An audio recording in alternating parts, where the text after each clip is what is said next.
748-8921. All others, your line this evening, 202-748-8922. You can send us a tweet as well with the handle @cspan or join us on facebook.com/cspan for the conversation. Again, California Republican Kevin McCarthy unable to get the votes he needed to be Speaker of the House. He was elected the party's leader behind closed doors after the November elections, but today he needed the majority of those voting, and there were 434, so he needed 218 votes. He did not get those votes. After the third round of voting, there were 20 Republicans who opposed his bid for Speaker, rejecting him as their Speaker, and so now they were presumably going behind closed doors to hash this out until they come back tomorrow at noon to take this up again. Your reaction to the opening day of the 118th Congress and what you saw on the House floor here on C-SPAN. While we wait for you to call in, let's go back to earlier in the day when Congressman Jim Jordan, Republican of Ohio, ahead of the second round of voting, nominated Kevin McCarthy as Speaker. He went after his nomination speech. 19 Republicans did not flip their votes and vote for Kevin McCarthy. They voted for Jim Jordan. Take a listen. I rise to nominate Kevin McCarthy for Speaker of the House.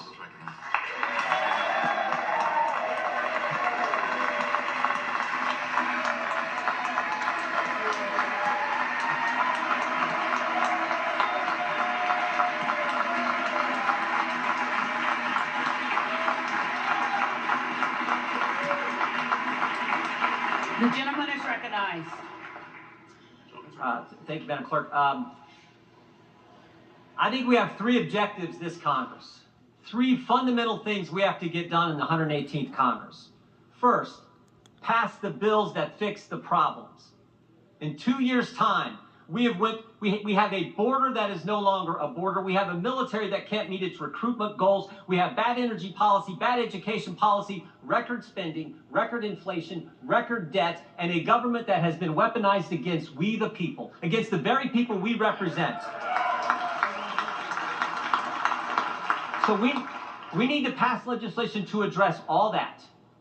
And I hope my Democrat colleagues will join me. I really do. But I have my doubts. And if they don't, and if Chuck Schumer says, no, we're not going to take up that legislation that we pass, and if Joe Biden won't sign it, so be it. They'll have to answer to the people in 2024. Second, we can never, ever let a bill like the one that passed 12 days ago, $1.7 trillion spent, we can never, ever let that kind of legislation pass again.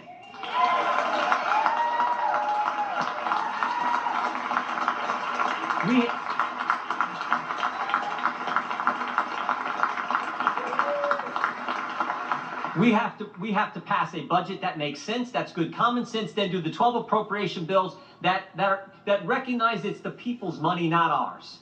And send it to the Senate, and then stand firm on that legislation. And again, if they won't take it up, and Joe Biden won't sign it, we can stand firm on a CR or something. We can have that fight, but we are not going to have what took place a week and a half ago ever happen again. And then finally, third, and this is important, we got to do the oversight, do the investigations.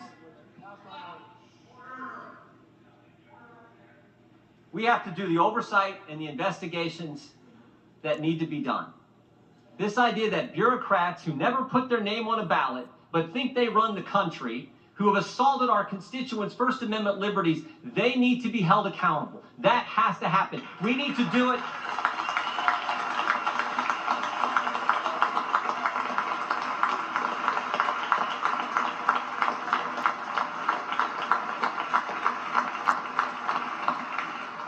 We need to do it in a way that's consistent with the Constitution, but we need to do it vigorously and aggressively. That is part of our duty as members of this body.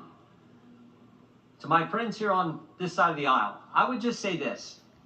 The differences we may have, the differences between Joyce and Jordan or Biggs and Bacon, they pale in comparison to the differences between us and the left, which now unfortunately controls the other party. So we had better we had better come together and fight for these key things, these three things. That's what the people want us to do. And I think Kevin McCarthy is the right guy to lead us. I really do, or I wouldn't be standing up here giving this speech. I came in with Kevin. We came in the same time 16 years ago. We haven't always agreed on everything, but I like his fight. I like his tenacity, and I like the. I remember Kevin told me, I actually wrote about this in a book. I remember Kevin told me, he said, when the toughest times in life are when you get knocked down, the question is, can you come back? And I've always seen him be able to do that. We need to rally around him, come together, and deal with these three things, because this is what the people sent us here to do. My favorite scripture verse is 2 Timothy 4:7. Paul's the old guy giving advice to the young guy, and he says, fight the good fight, finish the course, keep the faith. I like the verse because it's a verse of action.